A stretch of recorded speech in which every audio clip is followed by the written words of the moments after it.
So hey anime fans. The series name is What If Naruto Got Harem with Digimon. So let's start the series. An RDO wake up. 15-year-old Naruto jumped in shock in his chair as he woke up from a long-forgotten but still vivid memory to see Nami Asaji, his homeroom teacher, frowning. She was a woman of her own fine beauty, with shoulder-length dark brown hair and fair skin. She had on a dark blue skirt, white and gray sneakers, white socks, and a yellow cardigan with a white blouse. Naruto's consciousness returned to the present moment as he blinked the symbolic sand from his eyes, realizing that he had once more slept off during class. Lacking any remorse at being caught in the act, he deadpanned, I did it again. According to the materials that were provided, Naruto was an orphan who somehow received sponsorship from an unknown party to attend Yodobashi High School. Although the blonde's attendance and present record indicate that he was a good student, both teachers and students were perplexed as to how a lethargic youngster like him managed to pass all of his examinations with above average to high grades. It was not supposed to be feasible. He wore a pair of white and blue sports shoes, long dark blue pants held up by a black leather belt, a short-sleeved white t-shirt with an orange spire logo emblazoned on the front, and an open dark orange and black striped jacket over his shirt. There was a HUD on the garment itself. The only piece of jewelry he wore was a tiny greenish gem that hung loosely from a slender bit of chain around his neck. Beside Naruto's desk stood Nami Asaji, or Miss Asaji, as her students preferred to call her. Her eyes were twitching as she listened to the first words the blonde student had uttered when she woke up. "Glad to see you join the rest of us, San." She had her hands on her hips. Sorry teach. Naruto patted the back of his head, a cheesy smile on his face as he did so. Naruto turned as he heard laughter and giggling all around him, and saw his students laughing. "What, you don't all find Shakespeare boring too?" Naruto scowled at them all in a mock-angry manner. "I'm surrounded by weirdos here," the blonde said with a mock shiver. The class burst out laughing at that, and Miss Asaji palmed her face. Miss Asaji, nearly ashamed to voice such a thing, whispered into her hand, "What am I going to do with you, Naruto-san?" Naruto grinned broadly and said, "A pillow and some ramen might be nice." He scowled for a moment before thinking, "Actually, forget the pillow. I'll just take the ramen." The smile returned, and he said, "Nothing like a warm cup for when you wake up. Am I right, teach?" Naturally, Naruto was referring to her coffee cravings, which she typically had for the more stubborn days. Miss Asaji let out a loud groan as the class's laughter intensified. If they had liked anything about Naruto's arrival at Yodobashi High School, it was that the blonde always had a sense of humor that made everyone laugh, with the exception of the victim, of course. "Outside, Naruto-san, I'll deal with you after class, along with Takato-san as well," she said, taking her hand away from her face and pointing to the door. Naruto got up from his desk and asked his teacher, "Takato's outside, would that happen?" Takato was a classmate of Naruto's and occasionally a rival in their card-playing pastime during other times. The child was easy to get along with, and Takato was essentially the first person to approach the blonde and offer him the hand of friendship after Naruto started attending Yodobashi High School. He was late for class again. "You know the rules, Naruto-san. If Showa played," Asaji said, rolling her eyes. Rolling his own eyes, Naruto came to the conclusion, "You'll have to wait." He gave the homeroom teacher a full military salute, snapping his feet together and saying, "Ma'am, yes ma'am." Naruto fled the school laughing, and the instructor cried out, while her eye twitched wildly. The fact that this action made the class laugh again didn't help either. Miss Asaji walked back to her desk and collapsed on her chair, stroking her forehead to relieve the resulting headache. "Why oh why did I allow him to be in my class? I had the option of giving him to Toshiaki-san. It would be quieter here at least then." Takato Mitsuki was sitting outside of Nami Asaji's classroom, letting his imagination run wild, as he drew what appeared to be a scaly dinosaur in his little notepad. The boy's skin was lightly tanned, his eyes were light red, and his hair was light brown. He was dressed in long gray shorts, green Converse sneakers, yellow wristbands on his hands, and a blue hooded shirt over a white t-shirt. One intriguing aspect of Takato's attire is the yellow goggles he typically wears on top of his head, even though he doesn't wear them to class. As he colored the dinosaur red, the young teen muttered, "Yeah, that works. Red is definitely a power color. I'll give it the strongest attack ever. No one would expect that, especially from a rookie. I'm gonna make him even better than Agumon. I'll call it Pyrosphere." Takato was in the middle of thinking when a male voice butted in, "Real original there, Takato." "Huh?" Takato asked as he looked up and saw Naruto, his new classmate. "Naruto, what are you doing out here?" he asked, pointing his pencil at the blonde after blinking owlishly and glancing back and forth at both ends of the hallway they were in. Naruto dropped to the floor next to the teen with the brown hair and shrugged his shoulders. Naruto slumped back against the wall and closed his eyes, saying, "I don't know why Teach got all huffy for. It was only Shakespeare." He crossed his arms behind his head and said, "Fell asleep during class again." His friend's comments simply made Takato perspire. "And we all still wonder how you can pass the test," he muttered to himself. "Pure skills, Takato, pure skills," said Naruto, making himself seem somewhat pompous. That was the Naruto mystery. The blonde appeared to perform better than average on every test, even earning high scores on the majority of them. He passed all of the subjects mathematics, history, and language with hardly any effort in the classroom. Both teachers and students made repeated attempts to discover his secret, but they were unsuccessful. In between Takato and Rudo's cordial conversation, Asaji's voice interrupted. "Too bad you can't use those skills in keeping yourself awake during my lessons, Naruto-san." Takato choked a little, trying not to laugh, as Naruto opened one eye and smiled broadly at the teacher in front of them. "You teach, came to join the dark side, we got cookies." Even though the joke was old, it always manages to succeed because of the timing and delivery.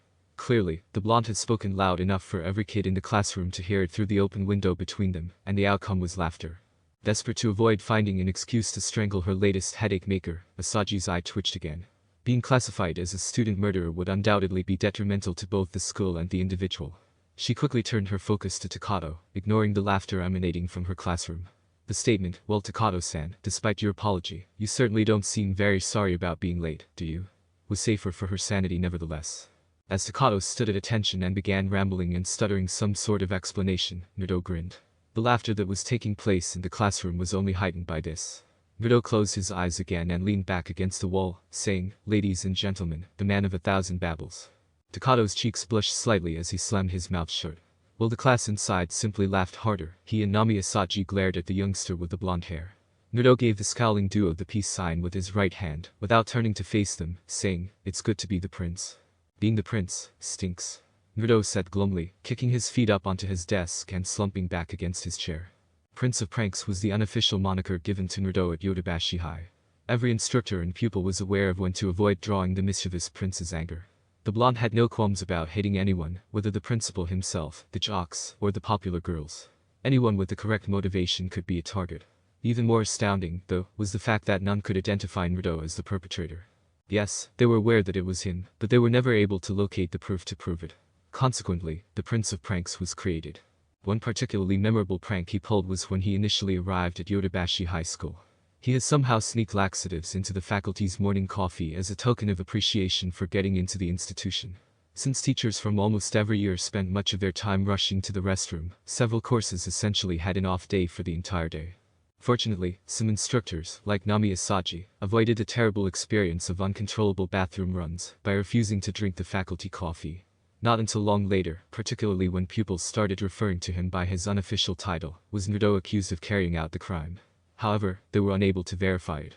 The Yodobashi High School's faculty and instructors had been watching Naruto closely ever since, hoping to catch him in the act.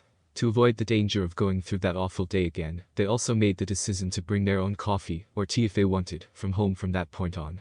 Takato's hands and mind were busy writing in his notepad while Naruto was lounging around. The two were instructed to remain in class, and to write a letter of apology to Miss Asaji, their homeroom teacher. However, they were both using their leisure time for personal activities, rather than writing the letter. It was working on the specifics of his creation for Takato. Even his odd red reptilian dinosaur was called Gilman by the child. It was an odd name, but Naruto didn't ask any questions considering who had given it. Takato smirked and said, "Perhaps you ought to give the title to someone else, Naruto." That grin was swiftly erased, though, for his answer was, "Ow," delivered with a battered eraser to his head. Takato gaped as Naruto abruptly pointed accusingly at him, saying, "You conspiring with them, aren't you? Last that Kazu, he's got you roped up against me as well." Naruto sneered, "Pass on my title," and then jumped up from his chair. "Never, I say." Takato's comment was greeted with another shabby eraser being flicked to his forehead. No wonder Miss Asaji needed those aspirants for class all the time. Spending just 5 minutes alone with you can give anyone a headache. Laugh. Naruto turned around when he heard laughter and saw the beady eyes of a homemade puppet. It had a dark yellow color that made it look light brown, along with a set of dark brown button eyes, a black button nose, pink ears, and a red mouth. A smile swiftly appeared on Naruto's face as he blinked owlishly at the sight. "Ah, hello there, Jerry," the blonde said cheerfully to the hand puppet with a dog motif. The puppet's response was "Well," on Naruto as the speaker appeared, grinning broadly. Most people might have thought the girl was a touch strange, but Naruto likes strange. Weird was interesting and unpredictable, and it was nice. The full name of the girl was Jiri Katu. She is a young girl with brown eyes and shoulder-length brown hair that is secured with a green hair clip and a left-hand ponytail. Her go-to outfit consists of a green dress with a yellow shirt underneath, white and cerulean sneakers, and yellow socks. Similar to Takato, Jiri wanted to be friends with Naruto right away. Something for which no one has yet to discover the cause. Furthermore, Naruto could hardly deny the girl's olive branch friendship, given her distinct and lively personality. As Jerry walked away from the blonde and toward her desk, which was in the center of the classroom, Naruto grinned knowingly. "Forgot your flute again, Jerry," the teen with the whiskers said. Yep, was Jerry's peppered response that returned immediately. Her hands clenched around her goal, she rummaged through her desk. "Ah, there you are." Jerry brought out a light brown bag that contained her flute safely, proving that Naruto's assumption was accurate.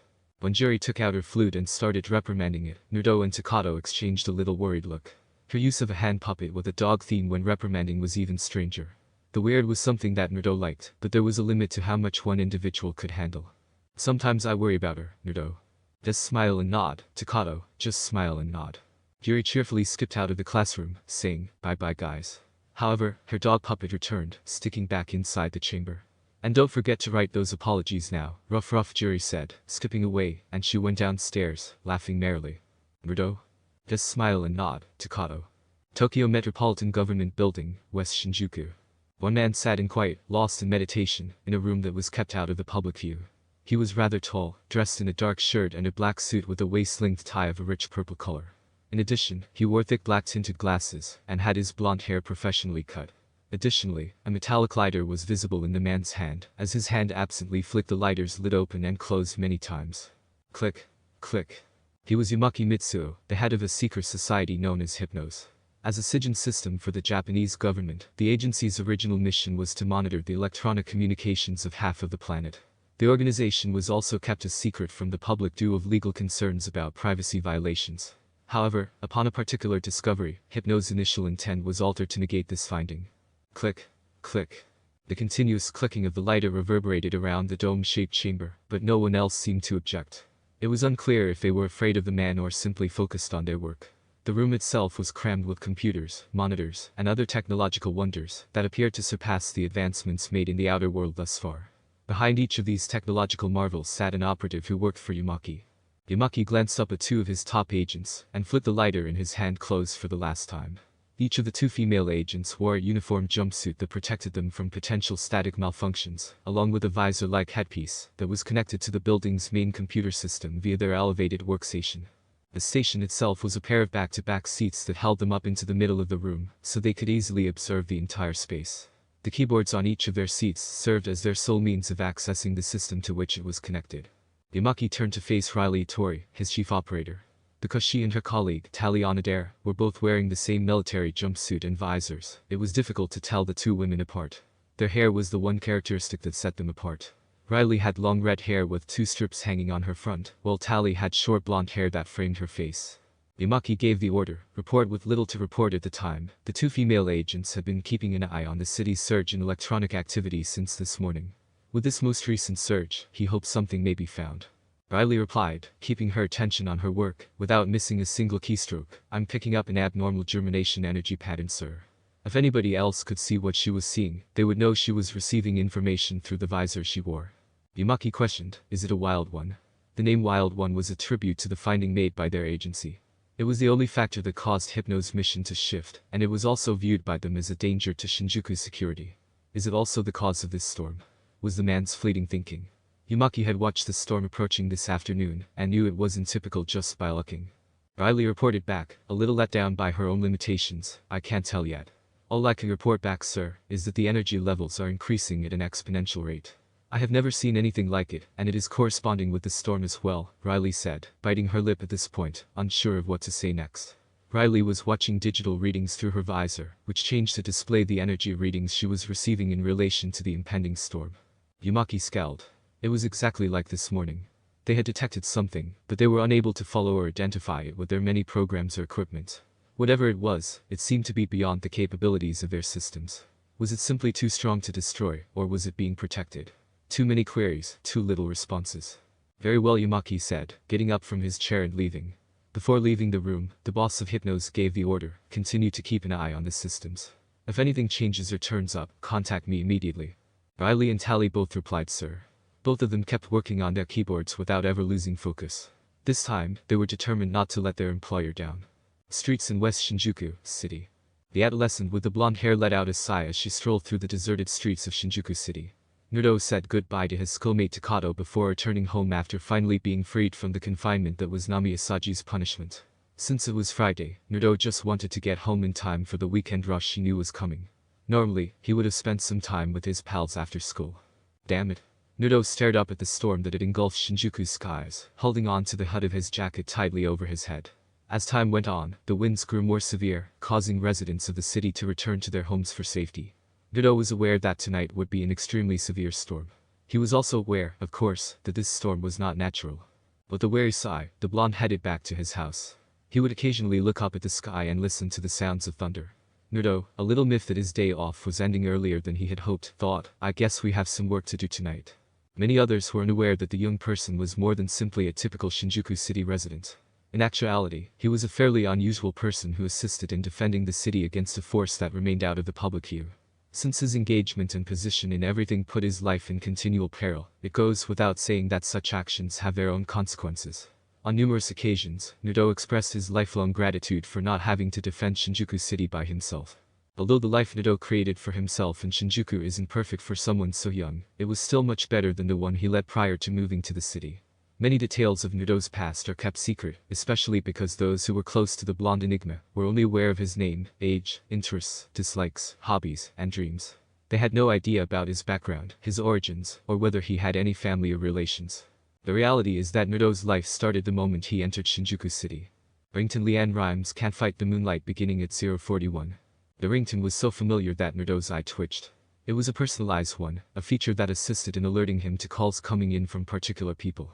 Naruto reached inside the inside of his jacket and took out a thin, silver cell phone the size of his hand. It was the iPhone, a product of Apple Incorporated. In particular, it was the most recent model of iPhone that the firm had just released. He let out a sigh, his shoulders slumping visibly in resignation as he checked the caller ID. Yes, Iro-chan. Naruto asked, holding the device to his ear while pressing the screen. Fufu, Naruto-tan, how rude of you. You know I'm not perverted, just curious, Fufu, said a distinct female voice, laughing menacingly over the phone. Right? Naruto drooled, momentarily not believing the woman on the phone. And what about all those cameras you have around the inn? He accused. With assurance, the speaker answered, why, for security purposes of course. Aha, and the cameras in the bathrooms, the blonde asked her plainly, raising a brow at the response. After a few seconds of stillness, she murmured optimistically, research. Even as she tried to seem innocent. To avoid the upcoming headache, Naruto sighed and squeezed his nose. Did you need something from me, Iro-chan? He asked. The woman on the phone could almost be seen pouting, saying, MOU it almost sounds like you don't like me anymore, Naruto-tan. Sniff sniff. How mean. And here I am, calling you to deliver a message from our scary landlady. Did something happen? Naruto said, his resignation and annoyance giving way to concern. Naruto resided at an inn close to Central Park in Shinjuku. Given his circumstances, it was one of the few areas in the city where he could find a place to live, and even fewer that understood when to keep secrets. Considering that the inn's own residents had their own secrets. While a low growl rose in his throat, Naruto's eye twitched. Oh. Now you want to talk with Matsu. Sniff. Howard. Alright. I like it when you get aggressive. I called to let you know that Doru-kan left a little while ago. This storm got him more agitated than usual. I see. Naruto said without much surprise. Doru, as he prefers to be called, was Naruto's close friend and business partner in his efforts to keep the city safe. He was also the reason Naruto chose to live where he does now because Doru wasn't your typical person, which made the inn ideal. Naturally, the residents were initially taken aback, but they also decided to keep Doru's existence a secret. He asked Matsu, anything else I should know? Just be careful. Naruto understood she was serious when he heard the no honorific at the end of his name, rather than the silly tan that Matsu uses. She said in a feeble voice, clearly recalling the episode. Doru was seriously jumpy as the storm came rolling in. And that only happened once before, remember? When he remembered, Naruto winced and moved his left palm toward his right shoulder blade, feeling phantom pain. When they discovered the cause of Doru's jitteriness one evening, they were unprepared and taken by surprise. He made a dumb error, and only his special abilities prevented anything major from happening. Naruto promised the woman, I'll be careful, Matsu. Don't worry, I won't make the same mistake again twice in a row. During his brief stay in Shinjuku, he developed a strong bond with the individuals he encountered and discovered a place to call home. Alright then. Make sure to document what you discover and avoid any serious matters, Naruto. I'll make sure to keep the suits as busy as possible, was a sigh that could be heard over the phone. Have they been causing trouble? Naruto asked, raising an eyebrow. Nah. Matsu laughed, same thing as always, detection and tracking. I kept their programs busy and off the trials, though I still haven't found the cause of this morning's biomerging. You haven't seen anything strange today, have you? The crack of thunder reverberated above, causing Naruto to look at the dry thunderstorm that was developing. Nothing yet, but we'll have an eye out for anything. Keep me updated on this one though. For some reason, I don't think it's like the others. The conversation ended after Matsu said, "Understood," before breaking out in a perverse fit of laughter. Be sure to come back home soon. Matsu-chan wants to experiment with Naruto-tan, fufu, she said. Even though she knows she can't capture me, she still tries to. Naruto said, simply shaking his head and grinning as he looked at the phone. After putting it away, he delved deeper into his jacket and took out a second gadget. However, this one was entirely distinct from any technology found in Shinjuku. He removed a device that was scarcely larger than his hand's palm. Its body was made of grayish-white plastic, and its small, square screen had an orange border around it. There were two other orange buttons a little below, one on the left and one on the right, of a little circular design pattern, and a tiny red button on the left side of the border, just below the screen. Something appeared to be able to pass through the tiny hole on the side of the apparatus. Or to swipe through it, perhaps. There was an orange strap with a metal hook attached to the top of the device. Based on appearances, the hook might be fastened to a belt. When Naruto pressed the button, a circular holographic projection grew out of the screen, but he didn't even respond. After tapping a few more buttons, a transparent overhead map of Shinjuku City with two blinking dots showed up on the screen. While the other dot was red and moving, the first dot was blue and still. The blue dot was now moving, and Naruto moved silently to where the red dot was. A woman seated in a room by herself, silhouetted by the surrounding darkness, had a cell phone set down next to her. The sole source of light in the darkened room was the dozens of screens that surrounded this woman. With only 2 feet and she was sitting on 2 desks that supported 4 screens, and several computer towers that were clearly connected to all of the screens surrounding her. She was literally surrounded by screens of various sizes in her tiny 4-walled room. The light from the lights bounced off the woman's huge glasses, making her appear somewhat eerie and menacing in the midst of the darkness. The woman slid the glasses up the frame of her nose, and tucked a strand of her long red hair behind her ear while grinning menacingly. Fufu. Time to have some fun with Imaki and his Girl Scout, she said, approaching one of the 2 workstations, and taking out a keyboard. Nobody messes with my Naruto-tan. Let's see what you ladies got, she said, cracking her knuckles and preparing her palms over it. Her hands moved across the keys with a speed that no computer expert could match, and her eyes remained focused on the screens. Matsu, the woman, was aware of her advantages and disadvantages, and because she was securely concealed from the outside world in her house, she was able to support her with her knowledge. An area of competence that forced her to conceal herself from the public. Before the Hypnos logo appeared, the screen in front of her beeped a few times. Fufu, you ladies are good. She pushed her glasses up and smiled slyly, as the computer screens across her room displayed all the information she had connected with. Time for some fun, Fufu, she said. The employees of this covert organization were in a frenzy within Hypno's secret headquarters. Their efforts to protect the city progressed as the storm outside grew stronger and more intense, turning into a full-fledged electrical storm. Scientists and operators alike were in a frenzy as Shinjuku was being overrun by the digital kind, alarms screaming and feet rushing. Hypnos was unprepared to defend against one of that magnitude. A breach has been detected. Location, West Shinjuku, Sector D. Wait. Sector C as well. Another wild one has broken through the security failsafe. How are they doing this, and why can't we keep track of them? Tracking programs are being intercepted and rerouted back to us. We can't identify the intruder. Riley's ear-piercing yell, keep sending those trackers, lock onto as many wild ones as possible, and don't let any of them escape. Also, can someone shut off that damn alarm? Momentarily stopped all movement before the frantic rush of lower-leveled operatives below left to follow orders. Riley took off her visors, rubbed her eyes irritably, and slumped back into the chair at her station. In her partner's fatigue, Riley's colleague senior agent trailed behind. Tally pulled off her visors and let out a sigh as she heard warnings blasting on all the screens surrounding her, including Riley's. Tally asked, totally perplexed by this development, what exactly is going on? Because of the storm, they had anticipated some breaches, but nothing like this. I don't know, Riley answered. She put her visors back on and went back to work. She merely typed for around 5 seconds when an image and warnings appeared on her visors. Riley ripped off her visors and hurled them across the room while screaming in exasperation. Hearing the expected crash of the visors, Tally flinched. Since it was also occurring on her equipment, she was well aware of what was causing Riley to become so agitated. It was accompanied by a black and white image of a comical figure, as well as the standard warnings that one may see on devices. Only the top half of what appeared to be a well-built woman with long hair styled in a distinctive way, 2 ponytails curling upward on either side of the head, was seen in the shot. She had on what looked like a Cheongsam-like provocative outfit with detachable sleeves and big round glasses. The woman seemed to be grinning and smiling mischievously, or perversely, which was what truly made the picture stand out. This was their alleged intruder who had entered the mainframe of Hypnos, which appeared to be guarded. Riley was enraged that someone else was more skilled than her at her own craft, even though the hacker was entirely unknown yet clearly clever. This hacker was outperforming her, despite the fact that she had always regarded herself as an expert in computer electronics, which first allowed her to work for Hypnos. Riley cried out, "Who is that woman?" And her voice alone momentarily stopped all activity.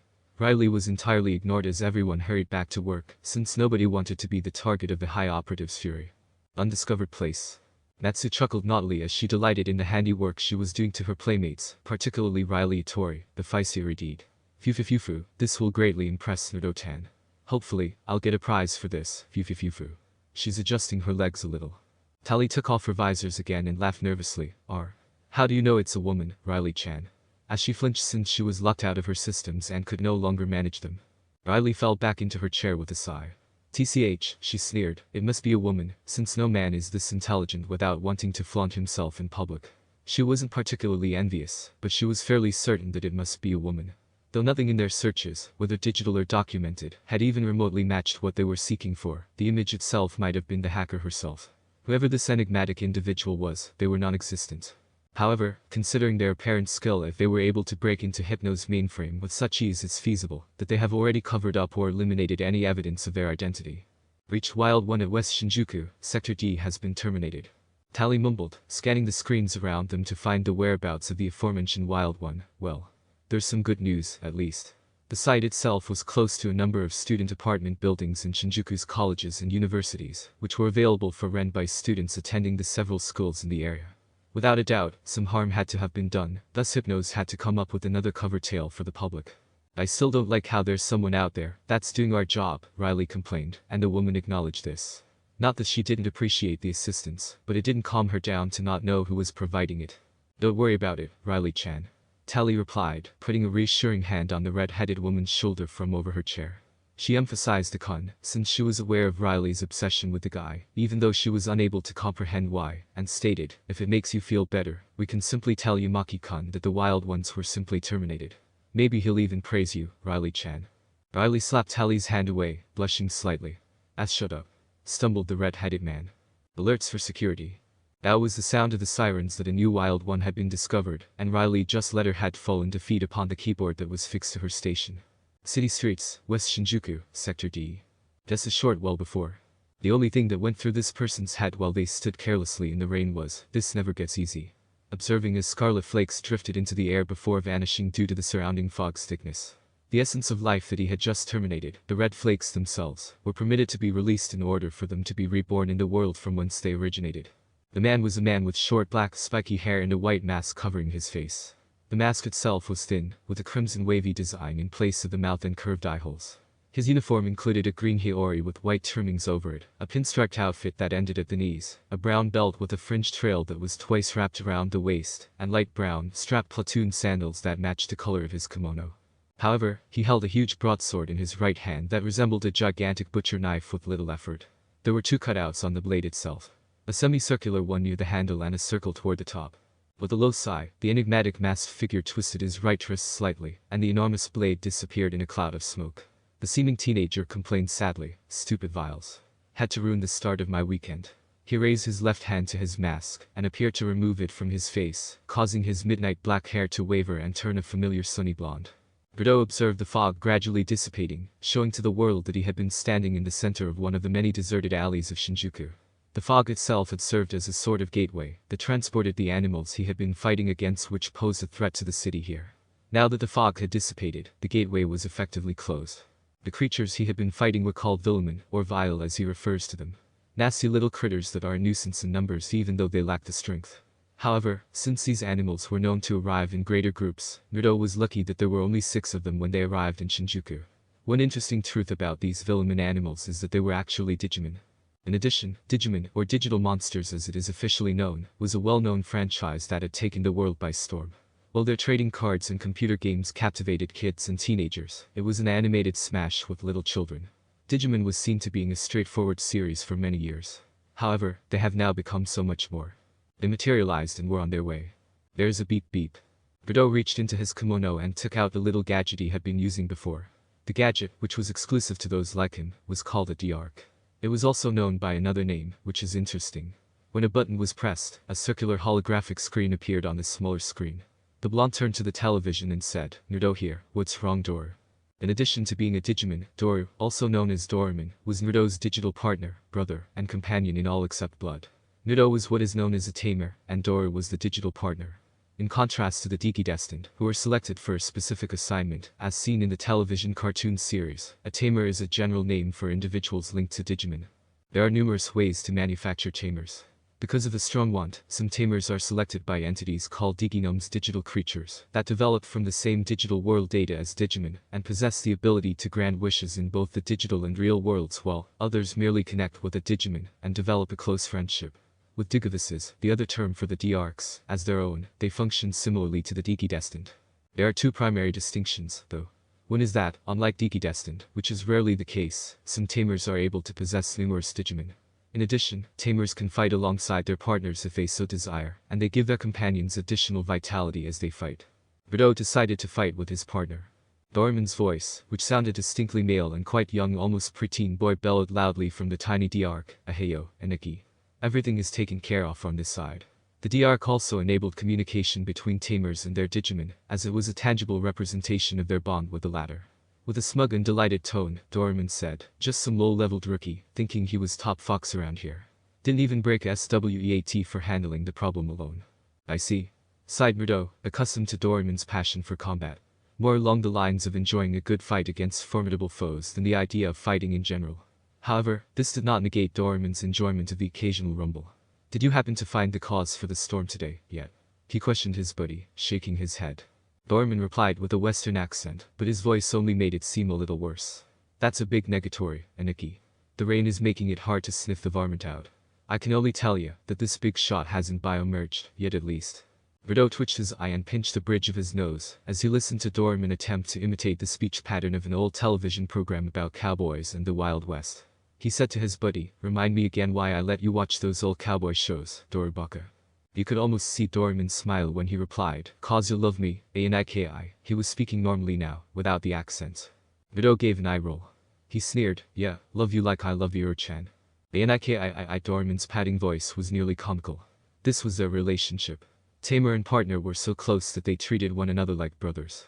Neither would change a thing because it was what they were more accustomed to. Beep beep beep.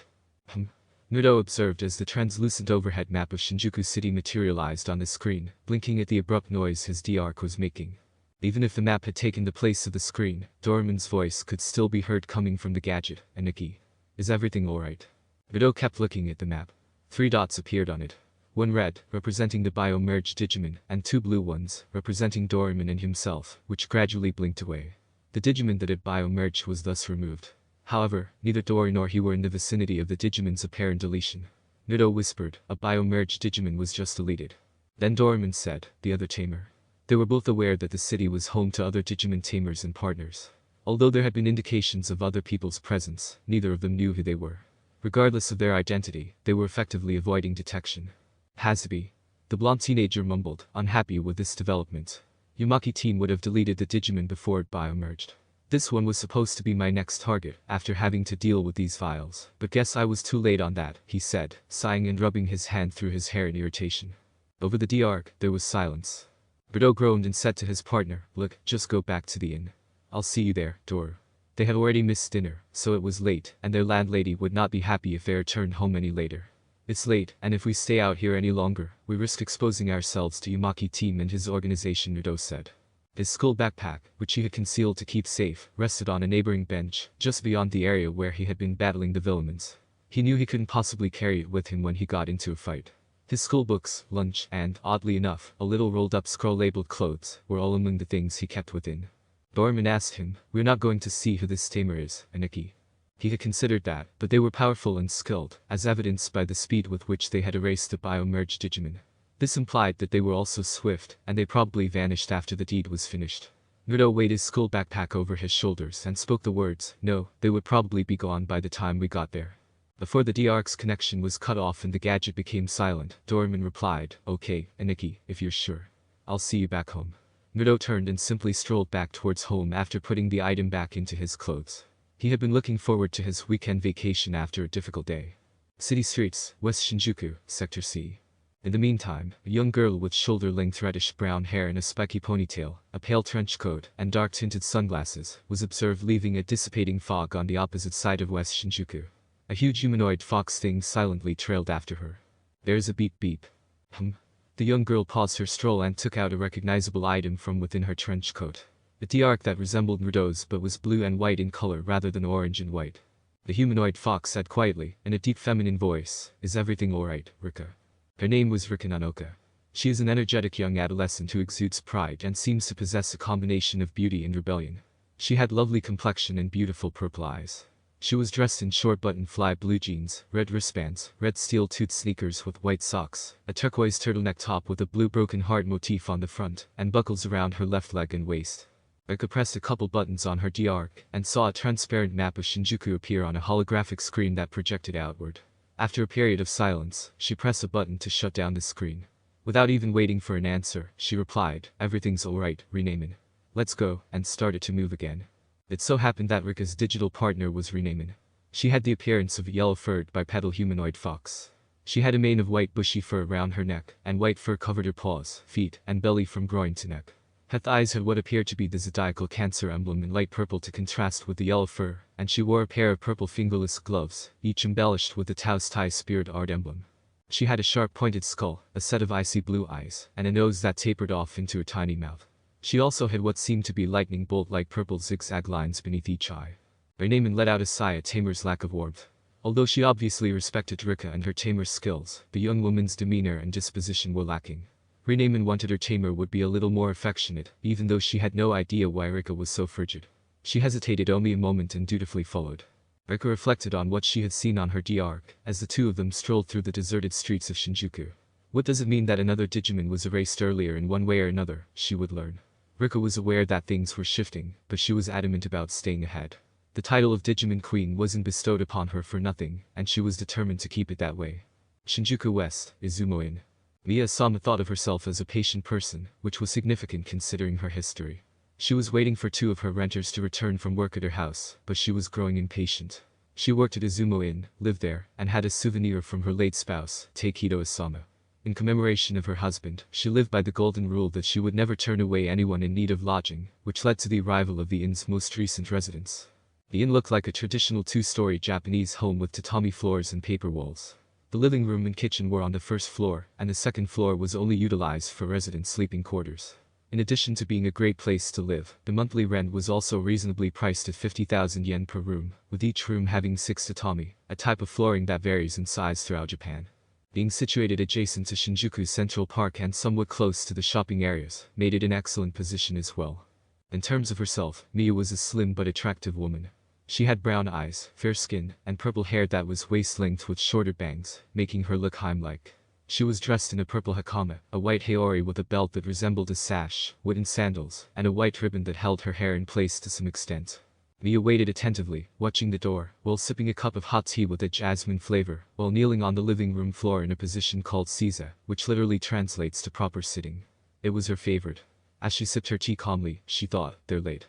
Even though dinner was already over, neither of her tenants, Naruto nor Doraemon, had arrived. As the landlady of Izumo Inn, Miya had established a number of regulations that all of the inn's tenants had to abide by. The requirement that all residents of the inn gather for dinner was one of such regulations. She had prepared food for everyone, including Doraemon and Naruto. Ultimately, the food remained cold and unopened.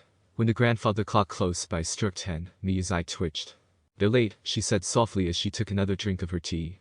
A terrible aura surrounded Miya's figure, and whomever was there at the time would have fainted in fright.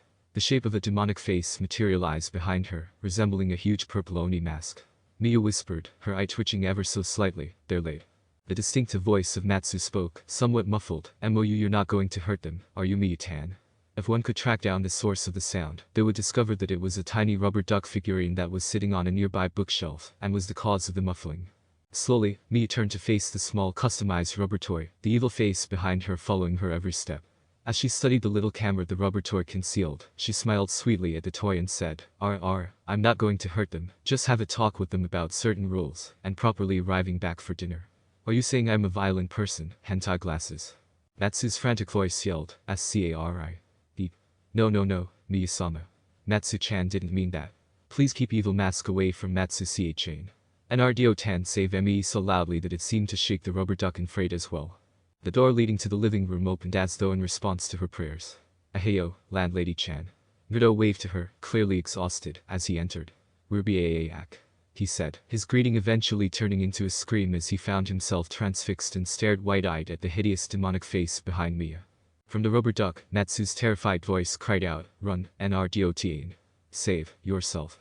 Being exposed to Mia's evil appearance was one thing, but witnessing Naruto in danger, especially since she hadn't yet tried him out, was quite another.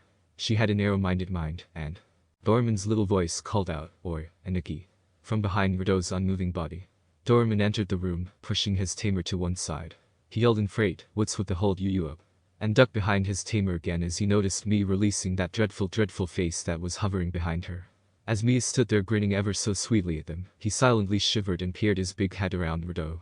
It appeared as though Doraemon was a hybrid of a reptile raptor and a purple-furred fox.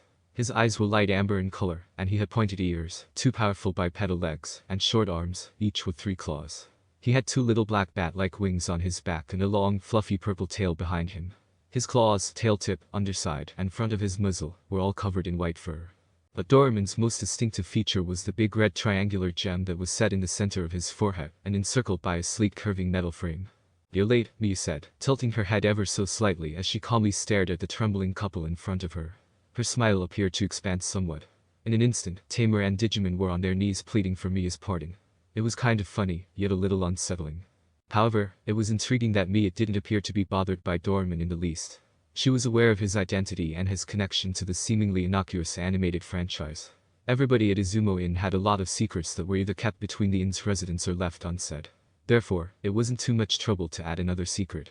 This was the reason why Naruto and Doraemon decided to make the inn in Shinjuku their home. Mia giggled faintly, but not in a harmless way, and raised her sleeve-covered hand to hide her mouth. The two appeared to have been frozen in place as she spoke, RR. As she eyed them like meat that was ready to be cut up. "I think we need to rediscuss about inn rules, don't you two agree?" her demonic visage said. Before Tamer or Digimon could realize what had happened, they were both confined to the room, and given an hour-long lecture by the frightful landlady of Izumo Inn. Others would not view a lecture as punishment, but they had never tampered with Miya-sama. Stay away from the hanyo of Izumo Inn at all costs. Naruto staggered into his rental bedroom and slid the door open. He appeared pale-faced and twitching when the lights were turned on, as if he had repeatedly seen his death or something extremely similar. Behind him, his tamer crawled, followed by an equally pale-faced Doraemon. Doraemon said, blinking, "So scary. She's not human. Oni mask. So cold." As he continued to jerk his eyes left and right, as if he was expecting the terrible mask to materialize out of nowhere. Naruto thought, sometimes, even I wonder if she's human too, but he brushed it off. Even he was unable to solve the enigma of Miya-sama. He sighed and twisted his right hand slightly. The huge blade he had handled previously resurfaced in his hand in a burst of smoke. His thoughts recalled days gone but not forgotten, as he let his gaze to rest on the enormous weapon he was holding. As Doraemon collapsed on one of the room's 2 futons, he observed his tamer admiring the blade, which the Digimon was still unable to understand how his human partner could wield with such ease. The tale of that blade and the garment Naruto created in memory of a loved one were shared with him. According to Naruto, the blade had formerly belonged to Kubikira Bacho, who was dubbed the Demon of the Hidden Mist. In fact, it was extremely appropriate. Regarding Naruto's work attire, which he wore to assist conceal his identity in case something went wrong, it was designed in honor of someone who had shown his tamer the real method to building strength. Naruto abruptly stopped his journey down memory lane and headed toward the wall behind the only desk he had in the room. Special hooks were put in the wall, designed to support the weight of the enormous blade when it was hung. Naruto hefted the blade up onto the wall without moaning at all, then hooked it on through the hole and around the handle. In order to get his tamer's attention, Doraemon said, "I still can't figure out how you even lift that thing, Aniki." Doraemon was continually talking about it, particularly after the Digimon himself tried to raise the blade once and fell very immediately. Naruto said, "Lots of training, and when Doraemon pouted back, he didn't attempt to hide his laughter. And that was accurate.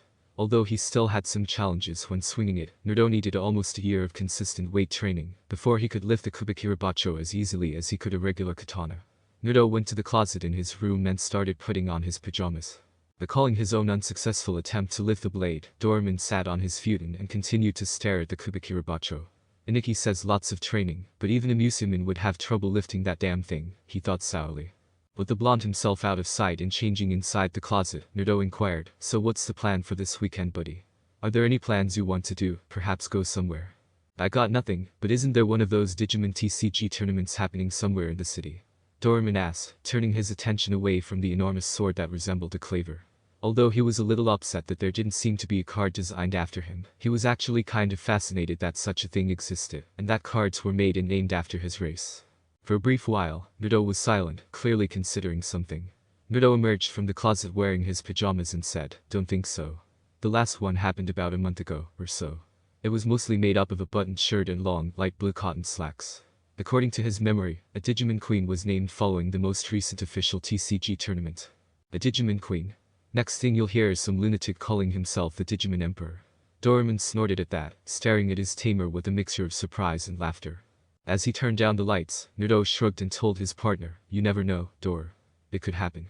He lay down on the second futon on the floor and rubbed his partner's head gently before saying, "Anyway buddy, time for sleep." Night, Aniki was set by Doraemon, who nodded and yawned with his big fangs. Tamer and partner quickly fell asleep, oblivious to what was about to happen in Shinjuku. West Shinjuku, Bakery Mitsuki. In the little room above his family's bakery, Takato sat calmly on his bed and gazed at the odd gadget he was holding. He did not know the exact name of it yet, but it was a D-Arc.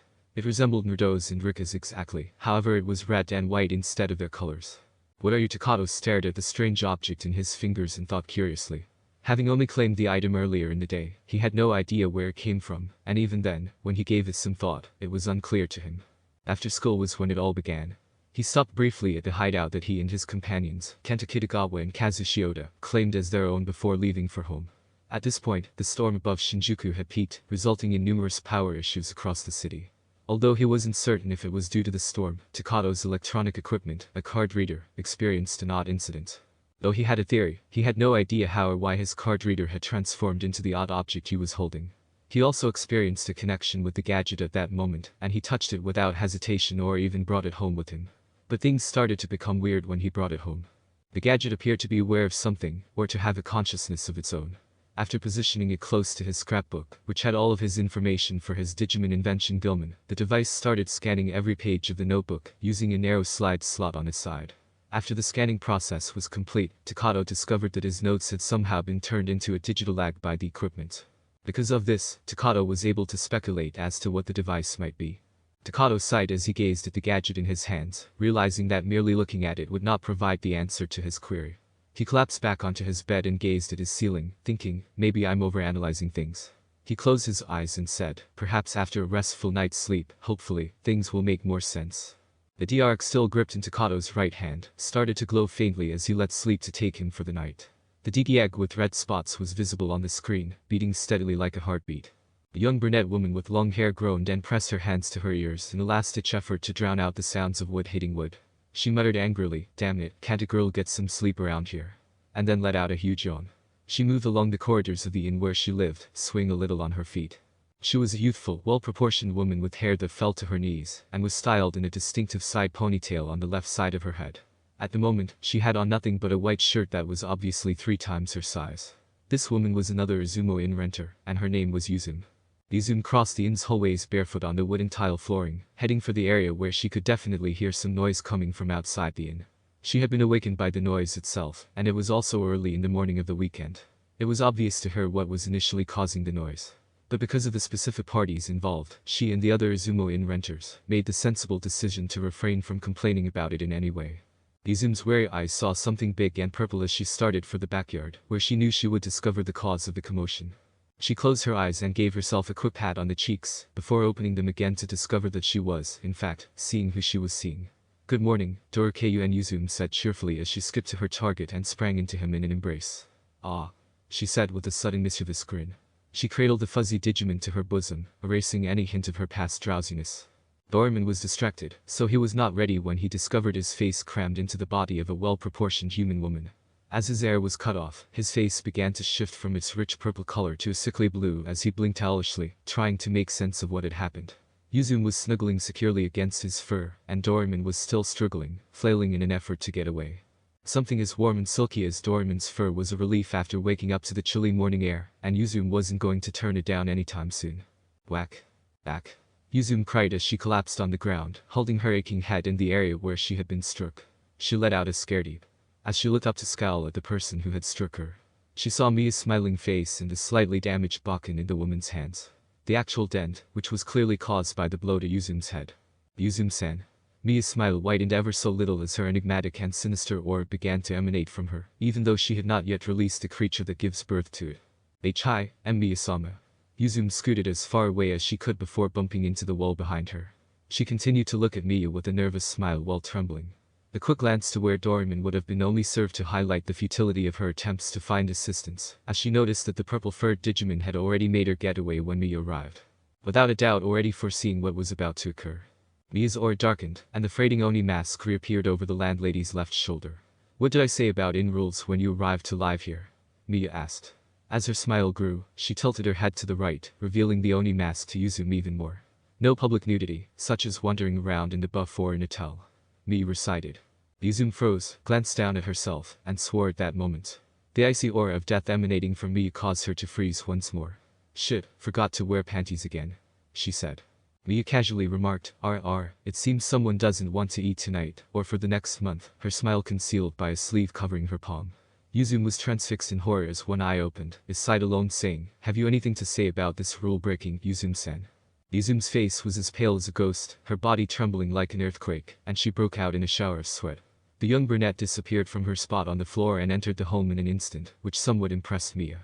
The inn was filled with the loud reverberation of a door opening and closing, which Mia assumed was Yuzum's room. Mia's aura disappeared, the Oni mask disappeared once more, and the woman merely laughed as she saw Yuzum's hurried return to her chamber.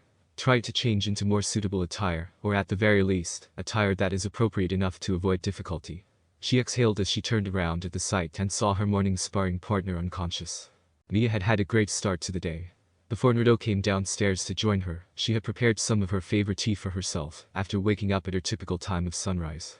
After spending the peaceful morning with the young blonde, his partner, Doraemon, arrived a little while later.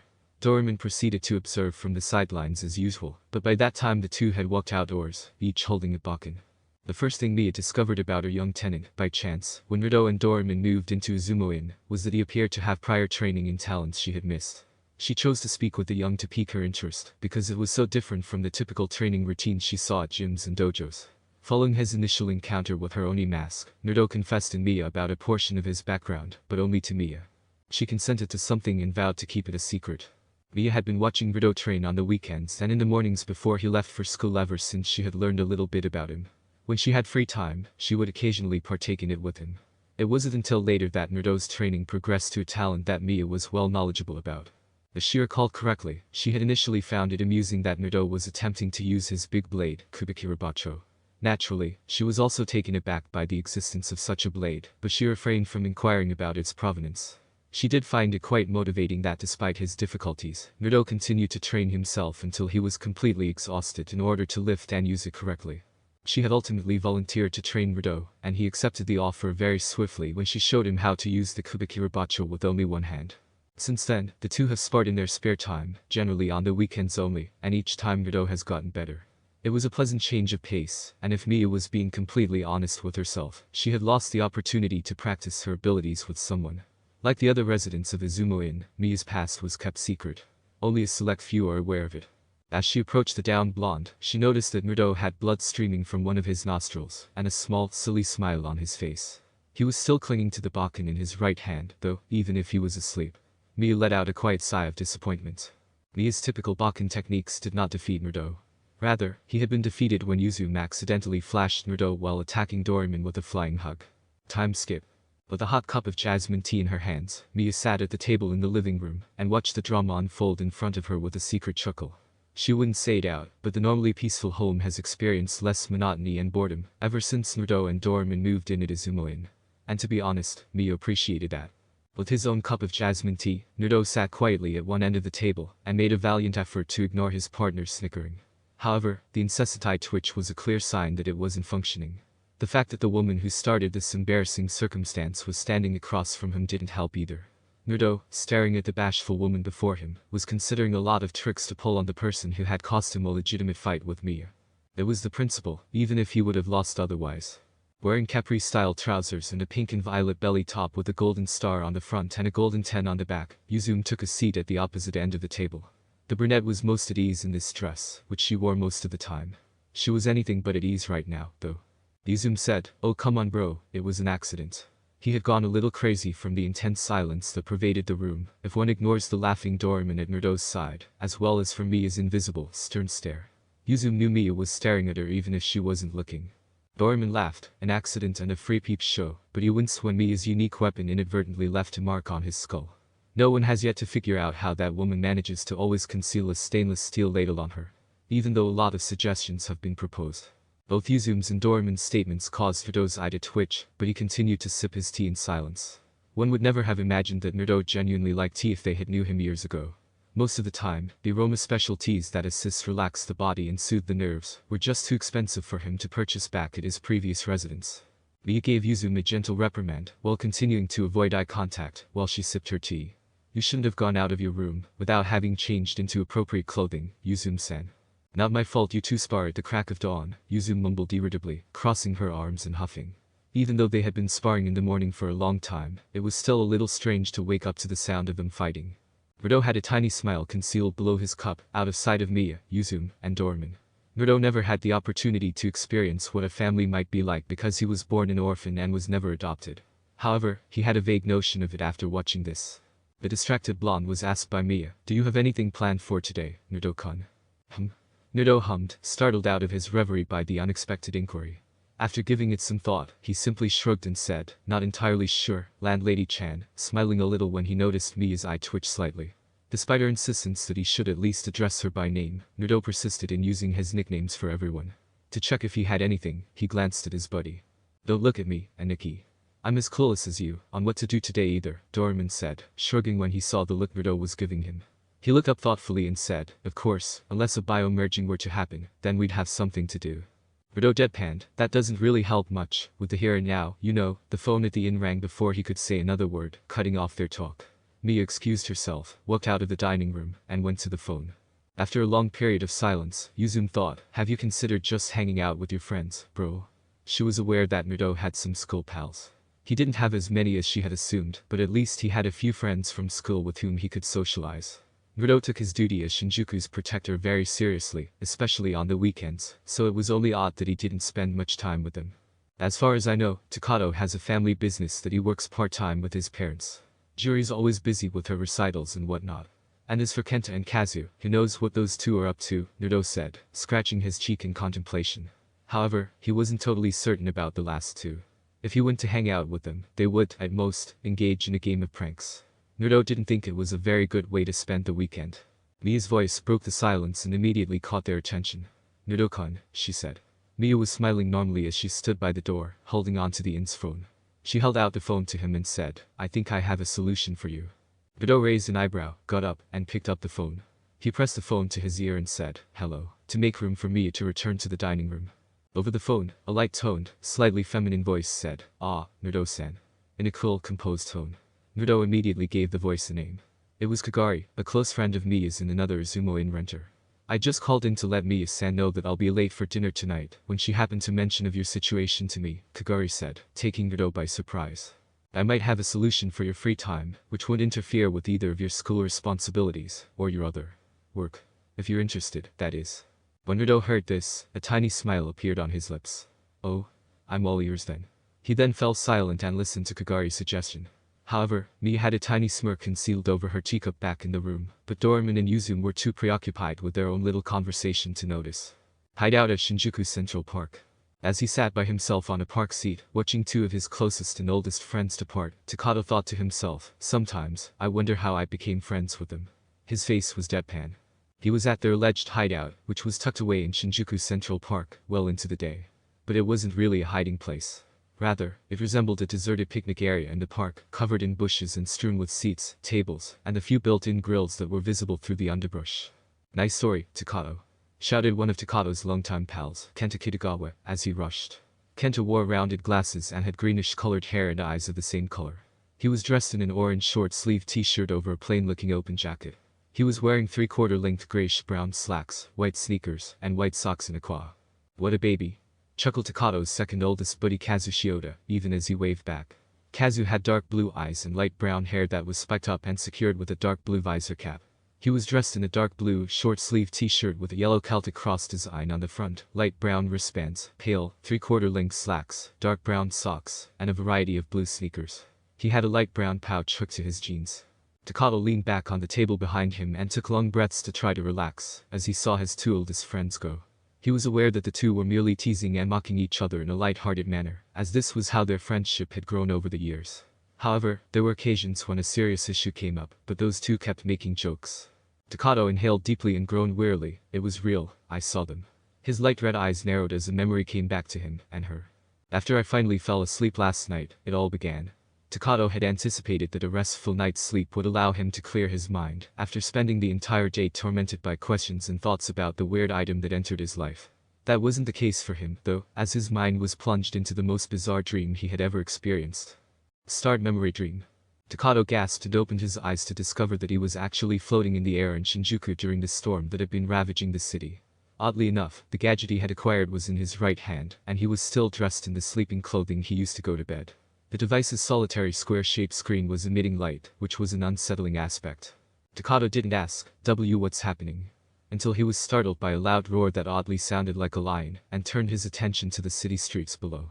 What appeared to be another person was standing on the streets underneath him. Given her shape and form, the individual was obviously female. However, he was unable to make out any distinctive traits because of the girl's big overcoat. He could only see her reddish-brown hair pulled back in a single ponytail at shoulder length, giving her a pineapple-like, spiky haircut. Takato noticed what emerged from the fog that had engulfed the area at that moment. Literally speaking, it appeared to be a massive tiger formed entirely of flaming red-hot flames. Its eyes were green, and its face was striped with purple. Takato was able to associate a name with the peculiar creature based only on those descriptions. Lynxman is a Digimon. Below, the girl removed her sunglasses, something Takato had previously overlooked. He heard her murmur, almost as if she were bored, a Lynxman. Before a thin, shadowy shape emerged behind her. Versus Renamen, she concluded, then stepped aside as a new figure emerged. Takato knew exactly who and what it was, so he just blinked as he saw it emerge from the shadows. The Lynxman had barely missed the strolling girl by the edge of her overcoat when he tackled Renamen to the ground before he could blink. A Renamen. She was unfazed by the onslaught that had almost killed her, as far as Takato could tell. Takato said, Renamen, as he saw the girl take 3 cards out of her coat. He recognized the cards from the Digimon TCG series, even though they were far away. Out of the 3 cards she was holding, she flipped one and brought it up to a gadget that looked like the one in his palm, but was blue and white instead. Digi Modifier, Speed Activate. The word tamer just escaped Takato's lips. A Digimon, tamer. It appeared to suit with this person's personality, though he wasn't sure why. Renamen grinned up at the big burning cat beneath the snarling Lynxman. With a sudden burst of speed, the humanoid fox Digimon vanished from the larger Digimon's grasp, emerging in the air behind the shocked Lynxman. Takato was able to see the Renamen's face well from this point. However, he wasn't alone. In fact, Renamen's cold blue eyes were fixed on his. It was able to see him. He stared as the Digimon's eyes scanned him, unable to move even if he wanted to. Only to discover that it was staring at the gadget he was holding out. Renamen's gaze returned to his opponent, allowing him to breathe once again. He was again out of breath at what came next. He observed the Renamen drawing its body inward and closing its eyes. Its crossed arms were illuminated by a dazzling blue light. Many shards of light surrounded the Digimon, which stretched its limbs out. At this point, he realized that the Renamen was female because it exclaimed Diamond Storm, which Takato had previously only heard on the Renamen trading card. As she gave the order, the shards sailed through the air, bombarding the stunned Lynxman below. Even though Renamen was a rookie-level Digimon, which was slightly below champion in terms of evolution, and Lynxman was what Takato understood as a champion-level Digimon, the former was finally defeated. With a mixture of dread and wonder, he watched as the massive panther of flames let out a cry of agony, and began to slowly spread out into the air as crimson flakes that flew directly toward Renamen. The winner had deleted and absorbed Lynxman. Remend memory. Takato woke up in a cold sweat at that moment in his dream. It felt more like an out-of-body experience than a dream, if he could even call it that. He was certain that was what occurred to him, even though he only believed it to exist in cartoons and movie special effects. Takato had called Kazu and Kenta in advance to inform them that he needed to speak with them at their regular location, because it was his day off, and he didn't have to work or assist around his family's bakery. He had hoped that the two, who had been friends for years, would listen to his story, and perhaps provide some insight into what was going on. Unfortunately, though, the two thought it was all a made-up fiction that Takato had invented. Who was to blame? What would you do or say if someone suddenly approached you and declared, Digimon are real? Takato had hoped his 2 oldest friends would help him understand what was going on, but it was just too difficult to believe. Takato couldn't help but recall his dream to a more precise detail as he gazed up at the bright heavens above. He asked, who was that girl? As the vision of the red-headed girl flashed through his memory, but the universe around him remained mute. Wait a second. He abruptly recalled a significant portion of his dream in which the girl was using the same gadget that he now possessed. Takato reached for a tiny box he had brought and opened it. All of the Digimon trading cards he had accumulated were in the box, and the gadget that was gradually altering his life was perched on them. He knew that to be true, but he didn't know how. He picked up his own Digivice and flipped it over to see the front, which was upside down within the box. Her Digivice, he said, it's the same. Mine is exactly the same. He was now aware that the gadget was beeping quietly, so he said, huh. His Digi egg had hatched, cracked in the middle, and the upper and lower egg shells were showing empty space between them on the screen of his Digivice, as he was now going to call it. He had no idea that a similar image of a real, lifelike egg and a very big one at that was in cyberspace, and had also hatched. He exclaimed, my Digi eggs hatched. With a mix of astonishment and excitement. When he realized what it meant, a slight frown appeared on his lips. Damn, I missed it. Good thing I don't have any real pets, I can't even keep track of a digital one, he added lightly, laughing at his own joke. Since there was nothing else on the screen, Takato used the device's buttons to flip between screens. However, it was pointless because every screen displayed the same hatching egg, never shifting to the image he had anticipated would appear with his new virtual friend. The screen eventually switched to a different operation when he said, but where could he be? As though in response to his request. What appeared was a 4-point compass that rotated slowly, with a red arrow circling the blue ring that contained the 4 points. Takato blinked at what the Digivice now displayed and examined it closely, observing the movement of the arrow. Whoa, is it a compass? He asked. He kept his eyes on the arrow, the tiny indicator pointing directly ahead and slowly coming to a stop. The Tokyo Metropolitan Government Building was the first object Takato noticed when he looked from the object in his palm to the direction the arrow was pointing. Takato narrowed his eyes at that, feeling a little nervous about that building for the second time in less than a day. Now that he had nothing to do and the screen was beeping non-stop as it pointed directly ahead, Takato reached inside his box for a loose length of rope, wrapped it in the little hole in the strapped hook of the Digivice, and looped it around his neck for protection. After securing the gadget, Takato placed his box inside the bag he had brought and got up to go.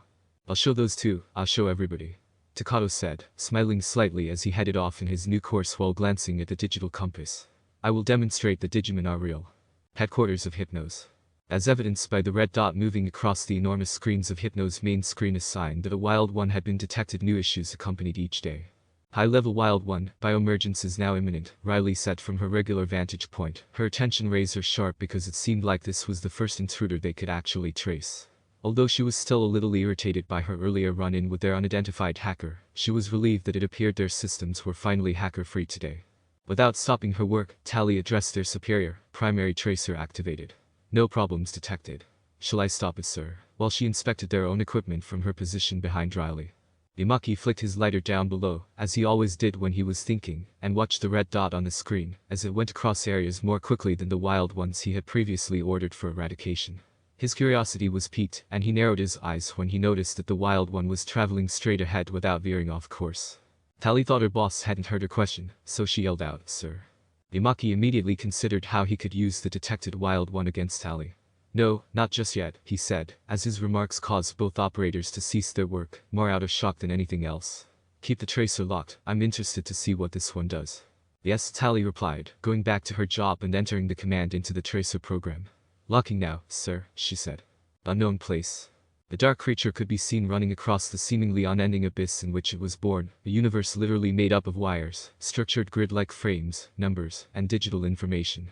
Standing in a hunched-over bird-like position, it appeared to be quite little, but when it stood upright, it was evident that it was the size of an adult human. It had enormous hands, a long powerful tail, and a muscular build that was slightly slim with massive legs that were ideal for running quickly. It possessed 3 long clawed fingers on each hand, 2 clawed toes on each foot, and a claw protruding from the heel.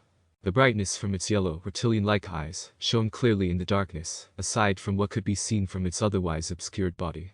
The creature shivered visibly as it slowed to a halt, and then raised its massive head to gaze at the world in which it was born.